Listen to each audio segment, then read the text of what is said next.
Rabbitohs Radio Podcast, the number one source for everything South Sydney Rabbitohs. Welcome to another edition of Rabbitohs Radio. My name is Ken Chappell. I'm joined by Big Les from the Big Les Rugby League podcast. It's Teamless Tuesday, Les. Yeah, Teamless Tuesday, the favourite part of the week. We get to see what changes are made. I think when we were sort of talking about what the side was going to look like and where the back line was going to look like as well, we sort of forgot about Richie Kennar coming back this week from the head knock when we were putting those back lines together. But good to see him back, really liking this side, and a bloke that we've been speaking about for a few weeks getting a shot at a debut. Yeah, there's a debutant there, 21-year-old Fletcher Myers comes in on the wing, the left wing, the coveted left wing, where Alex Johnston has scored no less than 195 tries. And look, it's going to be tough to see Alex Johnston limping around for the next few months. But shout out to him and his family, his young family. I hope he's got your chin up and there's going to be better days ahead. I'm sure you'll bounce back and score another 20 or 30 tries for this club next year. Fletcher Myers, exciting. Young guy, got a bit of foot speed, a bit of power. You've spoken about him, able to set up his man on the outside if he's in the centre, so he's got a bit of ball playing ability. And one of the best things we need at the moment, no offence Damien Cook, mate, but he can kick goals. He's kicked a couple of goals the last 4 weeks. I've got him down for, he's kicked 9 from 13 for 69%.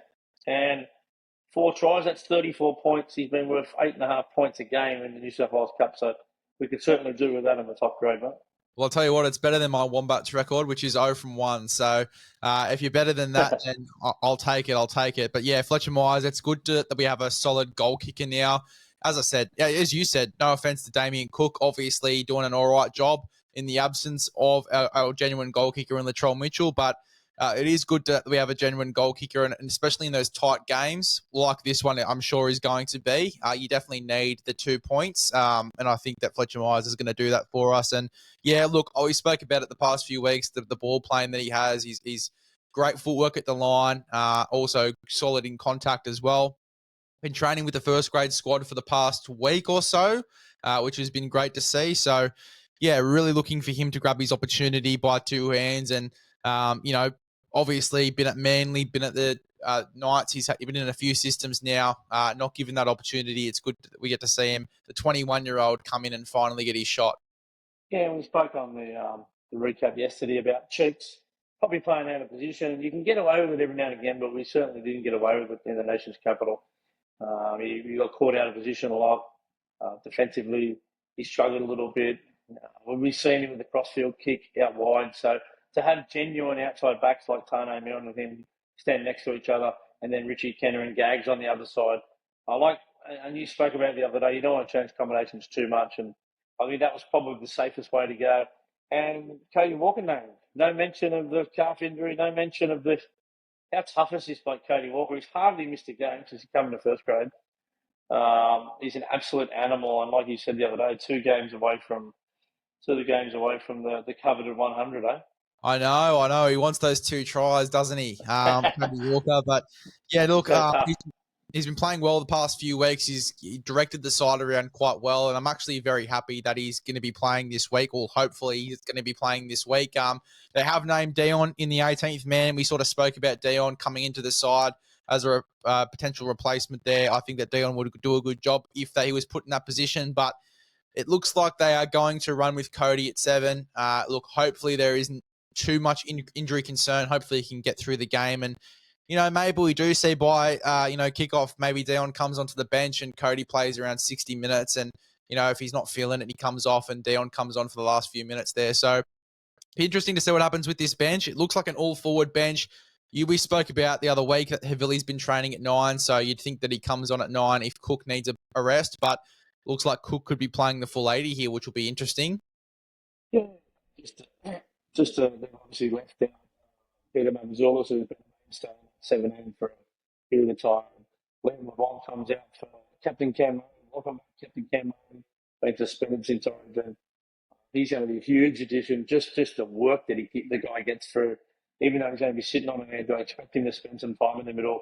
When you look at your bench there, you've got a couple of blokes who sit on the edge, Tallis Duncan, Michael Chee Kam. The other 2 guys are probably more inclined to play in the middle, Thomas Burgess and Liver Havili. So Interesting to see how the bench rotation is going to work over there at Shark Park. But it doesn't matter what you do. You know, Shark Park, man, it's like the Bermuda Triangle down there. Anything can happen. The Sharks are they're bloody hard to beat down there, Big Les.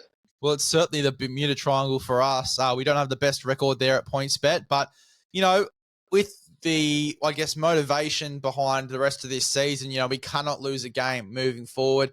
I'm sure that the boys are going to be up for this one. It will be a very interesting game because, yes, we've seen some solid performances from the Sharks, but how long are they going to keep this going for? When is the penny going to drop, or when's it going to slip? When are we going to see this side fold a little bit? Will Kennedy comes back into that fullback spot, which is going to be big for them. Obviously, Liam Eisen, the young 19-year-old, did very well there the other week, but Will Kennedy coming back is huge. You know, they're pretty much full strength. So this is going to be a very tough battle. I think where we're sort of going to differ is the kicking game. Our kicking game needs to be on because Trindle's kicking game, particularly short, has been outstanding for the Sharkies over the past 2 weeks when he's been that little general. Jack White needs to come back with those bombs. He really needs to give it 110% and put some ice on those and hopefully force a few errors out of these outside backs for the Sharkies who their kick returns are deadly. Yeah, well, he nailed a couple in the second half, Jackie boy, so hopefully we can get that going. But, yeah, well, I think the bloke who's given it to us over the last few years is Ronaldo Mulatalo. I mean, he's a real heckler too. He's a real verbal. He's out of the Sharks lineup, which is it's a bit of a bonus for us. I mean, we've got the great Alex Johnston out there. They've got their probably star winger out. They've still got Sione Katoa in there. Kyle Iro or Iro. He just re-signed with the club for a couple of years, so they've obviously liked what they've seen from the young fella there. Congratulations to him and Samuel Stonestreet, who's been playing some bloody good football for Newtown the last couple of years. He gets another reprieve there, and you've got Daniel Atkinson, another bloke who's he's killed him down there at Newtown the last couple of weeks. So we've got a fair bit to contend with. And Royce Hunt looks like he's back in the side. I think he was playing for down there in Newtown last week. So they've moved their lineup around a fair bit, the Sharkies. Mm. Even though it kind of looks like a settled lineup, but if you get the magnifying glass out, they have had to make a few changes because consistency has been a problem for the Sharks ever since Origin 1, really, hasn't it? Yeah, it has. I actually just picked up on that change, actually. Samuel Stonestreet coming in for Ronaldo. Ronaldo Mulatalo, MCL, it sounds like. So he's going to be out for the next 6 weeks or so, which is huge for the Sharkies. You know, I think that we talked about the kick returns for the Sharks. His kick returns are bloody good, and he can do so many things. He can create something out of nothing very, very often, especially from those kick returns going down that left-hand side. I think him as a strike weapon there is going to be a bit of a loss. They've been without Sione Katoa for the past few weeks. A few weeks back, he only just came back maybe 1 or 2 weeks ago.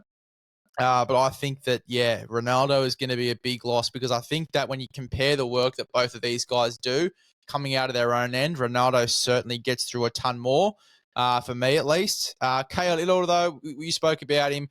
Very, very dangerous footballer. He is going to be a threat. The right edge for us needs to be switched on for sure.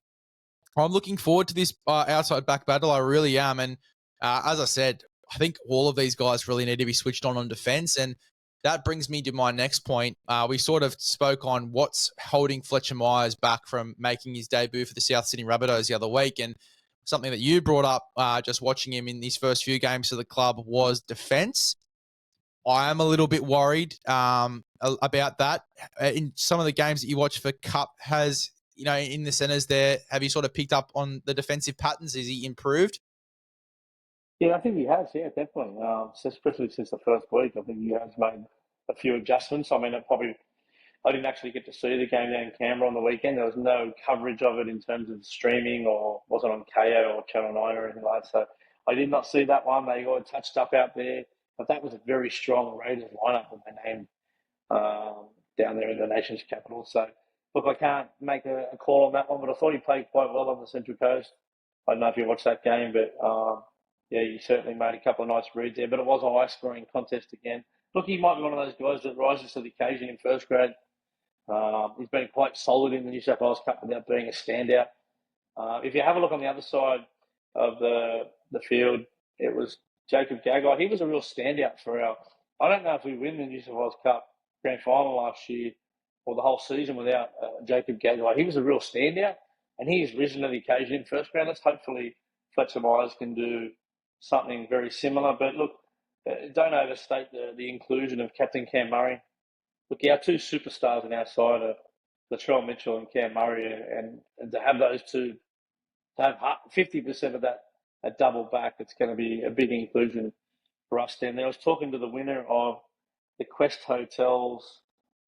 Apartments at Woolaware competition where we gave away a night's accommodation for the Sharkies game coming up this weekend with a couple of tickets. It was Talon. Now, he runs the Battlers for Bush Footy Facebook page. If everyone wants to join it, it fills you in on all things happening out in the bush, fundraisers, sportsmen's lunches, how some of the teams are going out there. I was talking to him for a good half an hour on the phone this afternoon.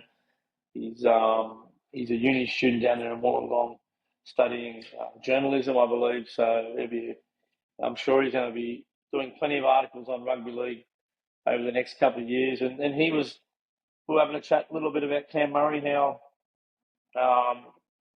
how we can play on an edge and just get him out of the middle without getting bashed and stuff like that. So really interesting to see how that pans out for Captain Cam.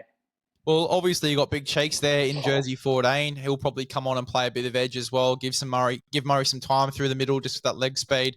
We have seen in previous weeks both Murray and Keon play in the middle at the same time. So I imagine that's the rotation they're going to stick with going into the rest of the year. Look, as I said before, if you do move Murray into the middle eventually, I think that Keon has to stay in the middle. I think that moving forward, Keon is regarded as a middle forward. Look, I don't know what's going to happen, what the plan is for next year in terms of how this rotation is looking, but I'd be blooding Keon as a 13 moving forward, or even as a front row or middle sort of role moving forward if Cam Murray does move back into that 13 jersey. But yeah, look, I think both of those guys, Murray particularly with his defence, I think is going to be a huge inclusion. I think we've sort of lacked a little bit of defensive intent on our edges. I think that he's going to be massive. I really do like having Keon there over the past few weeks. He has been so solid for us through the middle. And even in that game last week that we lost, he still managed to get 230 metres odd. So if he can just get through a ton of work, not miss many tackles and just, make some big plays as well, come out of the line, put some shots on these Sharkies forwards before they get a bit of a roll on. I really do think that we can turn the tide and potentially get a bit of an upset. Tallis Duncan moved to the bench as well. He wasn't the guy I expected to get pushed back to the bench. I thought that Hosty would probably move back to the bench. But yeah, look, Tallis Duncan, keen to see if he comes back on in that middle role. I love him playing a bit of middle, Tallis Duncan, that leg speed, getting on his front, quick play the balls. Do you see him getting some time in the middle, Big Tallis? Yeah, well, I was thinking about that. That's had a bit of chat on social media this afternoon. That was one of the big exclusions. People were dirty that Tallis didn't make the starting lineup, and just thinking about it, maybe he's looking at it thinking Cam's only a smaller edge back rower. I know he gets through a amount of work. Tallis is not the biggest back rower. Maybe he's looking for Hosty to have a little bit more size in there. But going on last week's game, he didn't have a great impact on the match. I know we spoke about it yesterday, but he only had the one or two training sessions and went straight back in after a long layoff, which is a tough ask. The Raiders pack were big and strong and powerful. Maybe he'll be better for the run second week up, Hosty, giving the benefit of the doubt. I don't know, but I wouldn't have been disappointed if they had Hosty on the bench and had Cam and Tallis in the back row. Even if they're going to drop Pete out of it, I'd like to have a little bit more football on the bench, like someone who can ball play a little bit. I don't know. I wouldn't mind maybe had a back in there or two, So anyway, they haven't got a lot to choose from at the moment with all the injuries. We've got 12 injuries to the top 30, so at the moment, you're sort of limited with options and stuff like that. Yeah, certainly. And as I said before, it wouldn't shock me in the slightest if there is a bit of injury concern around Cody Walker, potentially to move Dion Tialpa onto the bench somewhere. Who does he come in for? Look, I couldn't tell you, to be honest. Probably be Cheeks. And just simply because of the fact I've liked what I've seen from Tallis Duncan on the edge. Havili's going to come on and play a bit of hooker, you'd think, but he can also play that middle role. And then Tom Burgess is just middle. So you've got the strike through the middle there. You've got a little bit of leg speed as well, a bit of mobility. I think that I'd probably be, if I'm taking someone out, it'd be probably Cheeks. And look, Cheeks has been playing good as well. We've spoken about how good he has been in weeks, covering in the centres there. But yeah, look, I wouldn't mind having Dion there as a 14 that can cover just in case Cody can't get through the full game. Because if Cody does go down, like we're in Damien Cook going into the halves sort of areas, and it's not ideal. So, and then you've obviously got Havili playing the rest of the game if it is early in that hooker position, which just worries me even more. So I'd probably have a Dion on the bench to cover. I don't know about you, but that's the way I'd be going. Yeah, I'll pop down to training tomorrow, have a look and see what's happening down there. See if the big fella's training, Cody Walker. I went down for a coffee down there today. Had to meet someone down there at the Heffron High Performance Centre. No, there's no field sessions at all today, and the boys must have been just doing recovery because I suppose it was a late finish Sunday night. They might have stayed at the hotel. Monday's a travel day. They probably used yesterday as a bit of a recovery day, bit of ice bath, massage, saunas and stuff like that. Maybe review, and then the boys will have that one solid hit-out training session, captain's run. They always have Thursday off, captain's run Friday, and they'll be ready to go Saturday. Hopefully, look, there's a bit of a bonus having Fletcher Myers in there with the goal kicking we spoke about. We just haven't been going up in sixes. The other day we couldn't kick a goal. Unfortunately, Cookie missed a couple. One was quite close to the post. Unfortunately, coming off a great outing the week before. Cody and Taylor didn't have the greatest efforts the week before, and unfortunately 2 from 6. So it'd be nice to get someone who hits around 70%. It's certainly better than what we've had in recent times. I think his junior club, I was just reading that, the Waratah Mayfield Cheetahs. I don't know if I've heard of them. You know much about them, mate? Nah, I haven't heard a thing about them. No, that's new to me. I think they're up in the Newcastle region, so I'm not sure how many first graders in the competition from the Waratah Mayfield club. Look, anything on that one before we move on? No, not really, mate. Look, I'm looking forward to this one. As I said, if we win the middle battle, I think it's going to be a lot closer than what people think. That and also containing the 6, Daniel Atkinson, who's been quite good with his running game over the past few weeks. And he's got a bit of a cheeky kicking game as well, short-wise. And, sometimes takes the last tackle play too on those long-range kicks. So just containing him a little bit. He's a bit of an X factor that not many people are talking about. But other than that, I think this is going to be a very strong middle battle for me. And if we win that, then I think we can go a long way to winning the game. Yeah, he's a real running 5'8", isn't he, Atkinson? Very quick. I mean, he certainly has got ball skills and stuff like that, but no, he's certainly one we're going to have to contend with, no doubt about it. But Pete Mamouzelos, it might have been a learning game for him the other day. He was roused on by Cody a couple of times during that game, so he'll go back to the drawing board, Pete. I'm sure he's going to fight back and win his position back over the coming weeks. That might be about it for that game there. We're going to go down to the pathways brought to you by the Juniors group of clubs. We've got Juniors Kingsford, Juniors Maroubra, Juniors Malabar. New South Wales Cup, they're playing Henson Park this week. It's 3 p.m. against the mighty Blue Bags, Newtown, which is reserve grade 4, Cronulla. And just gauging over that lineup, they're a very strong lineup, the Jets. Coming off a big win against Parramatta last week. Ison comes back into the side. You've also got Jaden Beryl, who's coming back from his debut game last week because he's debuting at 29 years of age. Just scanning for Blake Hoskins, a good young football. Billy Magoulias, former mascot junior. They've got a tough task, the Rabbitohs, I think. Yeah, well, Dean Hawkins' younger brother's out again. Is he injured? No, he's in the flank side. I'll chat about him a bit later. No, so the halves this week look like it's Dion Tialpa and Jarrett Sublu. You got Shaki Mitchell and Brock Gray. They're going to start the game. Peter Mamouzelos and hooker. He'd be looking to probably play the full game there, Pete, which puts Ryan Gray on the bench, who can cover a bit of lock and middle. Liam LeBlanc jumps back into that side. So, look, there's a lot more experience in this lineup than in previous weeks. It's a pretty strong back line. Leon Ta'au, he's one to keep an eye out for. But anyone going to get down to Henson, not a bad day out there. Have a couple of beers on the hill. You can take your dog down there if you want. It's a great suburban ground, and then chuff off to one of the great pubs all within walking distance. Then we've got the Jersey Flag match. That one's going to be played just before first grade at Shark Park down there, 5:20. And it's the return. Well, not really the return. I don't think he's actually played a game for South at all.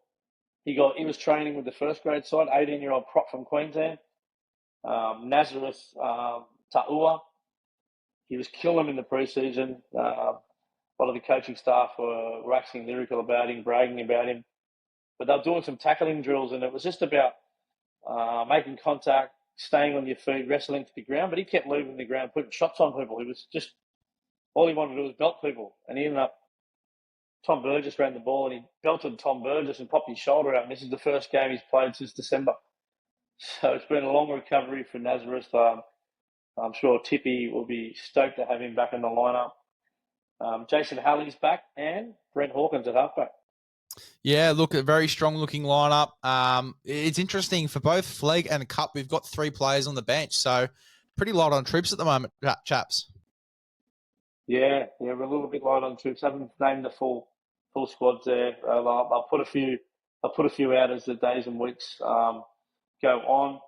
Now, I covered this game last week. The Sharks, they had a bit of an easy one. It was 50 points to 0. But if you are going to be out there at Shark Park and you want to keep your eye on a few young prospects, Riley Pollard, the halfback, outstanding game control, coming from the foot of the mountains.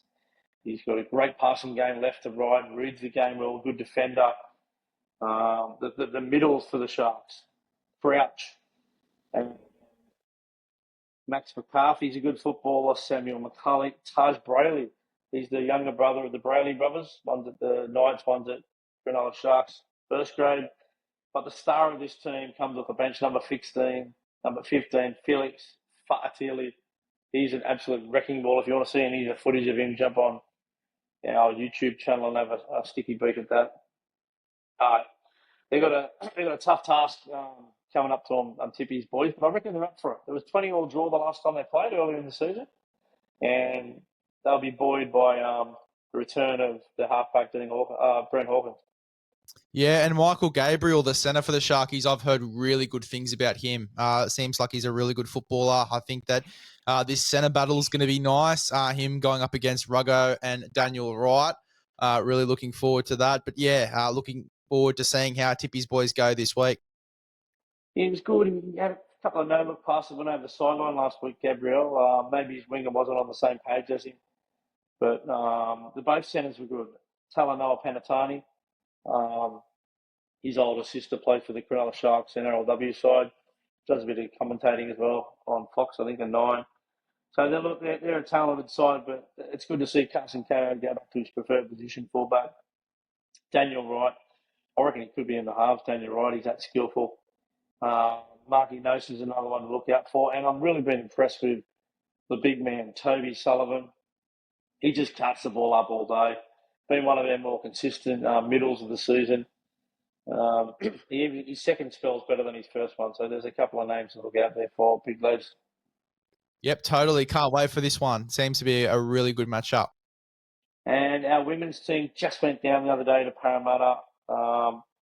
They're playing at GIO Stadium at 1 p.m. on Saturday. They're in 7th position. They'll be looking to try and get back on the score sheet this week. Some of their better performers. Daisy Gordon, really fleet-footed fullback, made a couple of nice line breaks last week. Paige Knapp, very powerful. Tucker Rangley scored a nice try, but just have a look at the ball skills of Kiara McGregor, only 19 years of age, I think. Takes it right to the line, throws face balls. She's got the show and go. She's like the female version of Jonathan Thurston. Well worth the price of admission.